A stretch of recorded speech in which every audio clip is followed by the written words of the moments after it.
I'm John. I don't know anything else. I'm John. I play double bass. I'm beatbox occasionally, and I'm in a band called Nizlopi with him, who's called Luke, who's also in a band called Nizlopi. Nina Nizlopi was this beautiful Hungarian girl that I went to school with. I was 11, she was 13. She was wild and sort of dangerous and really kind. Nizlopi started when we were about 13. We were a heavy metal band. We played our first gig at an assembly. I had hair down to my arse when I had hair.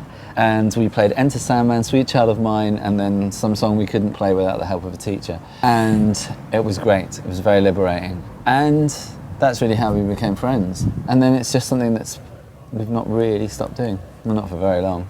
We're going on tour in November, and it's the first time we've done a tour like this in since 2008. It feels really good to be playing together again. We've been playing together again for a year. We've been writing songs, we've been rehearsing, gigging, getting out into the audience. And so in November we're going to do more of that. Where are we going? We are, like Luke says, we're touring in November. And then after that... What do you mean on the tour? Where are we going? Yeah. Oh, sorry. Oh, I thought you meant... I thought you were asking a deeper philosophical question. London, Morecambe, Glastonbury... Norwich, yes. York. Yeah. Portsmouth. Yeah, Dublin. Leamington Spa, hometown. Royal Leamington Spa, so the Queen visited. Norwich, did we say that one? You said that one. Okay. The Mars Bar in Worcester. Yeah. You've asked for a few people to submit questions. Claire Ball asks, Maltesers or minstrels?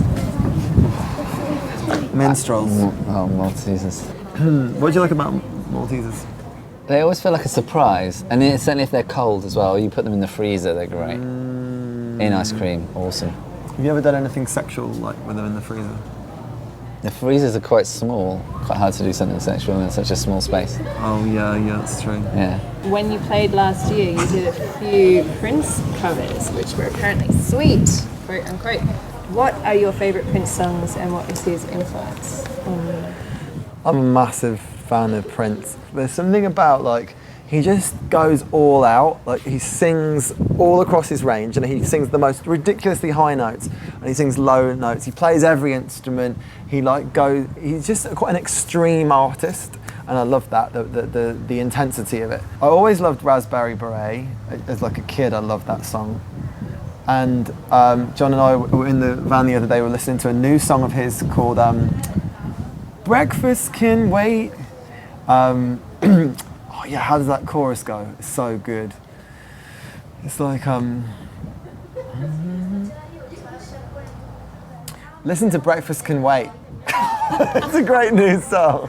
Oh yeah. Finally my eyes are open. I dreamt about you all night long. Only thing that I've been hoping for before you go to work, babe, is that we get it on. It's a great R&B tune.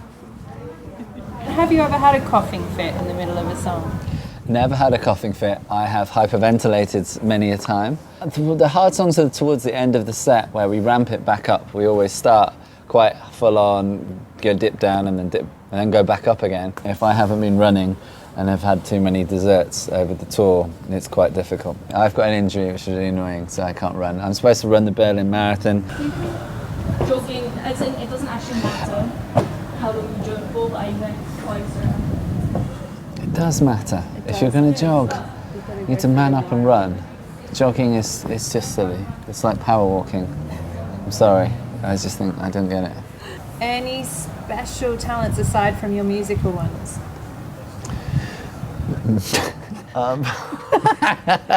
Next question. Oh yeah. John is a sign linguist. He is a sign linguist. That's a skill, John. Oh, okay. He's a long distance runner. He's a multi-instrumentalist. We can edit this. John, who would win in a fight between a saltwater crocodile and a hammerhead shark? We've been asked on Twitter. Have we? Mm-hmm. Oh, that's an interesting question. I asked a professional from Australia. We brought in a professional called Viv, and she said a saltwater crocodile. Why?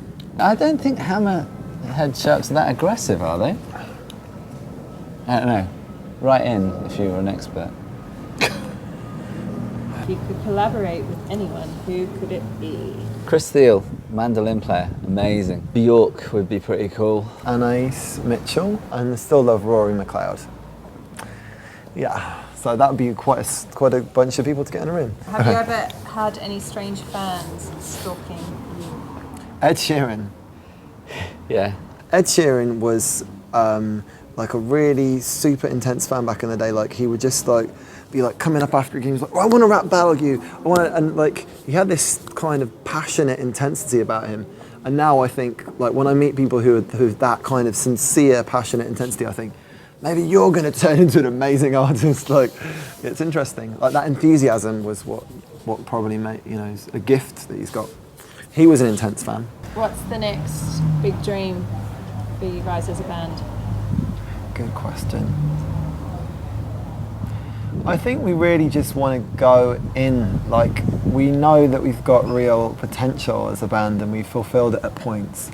And you know, we've got a lot of songs that we really love. We just want to make something great. So, new album. That's my lawyer. I've always wanted to tour America in an old school way, not on planes, but in like a nice van, like, and do it properly, and just spend 6 months of my life in a van, going to different cities and playing music. Could I ask you about the JCB song and what that was like for you and that made it big? We were this underground band. Like, we set up our own little label. We were like playing to 200 people maybe a night, and we built up this really amazing scene. It felt really dynamic. We really had values and a vision. It wasn't just sort of love songs. There were songs about people power and like sexuality and like all these different things were coming into it, politics, all different sorts of things.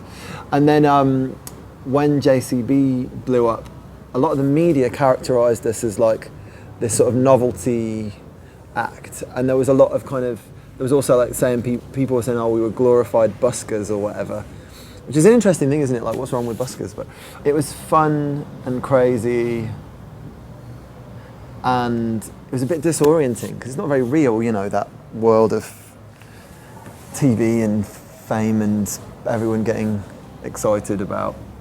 It's a bit strange, and it's not very grounded. Yeah. How was it for you? How was it for me? It was a lot of fun. It was a kind of the thing when you're a kid and you listen to lots of bands that you lie in the bath kind of going, one day I'll play a big stage and people will go, yay, that was good, rather than leave. And it was very much like that. It's exactly what I expected it to be like, except the I don't know, the ego side of it all, I guess. It gives you a false sense of who you think you are. We both love the song. We often get asked, I bet you hate that song. But it's a song that moves people in a way that not in like a novelty song does. And it does touch people. Sincerely does. And we'll be forever proud of that, I think. Have we sabotaged our career enough? I think so.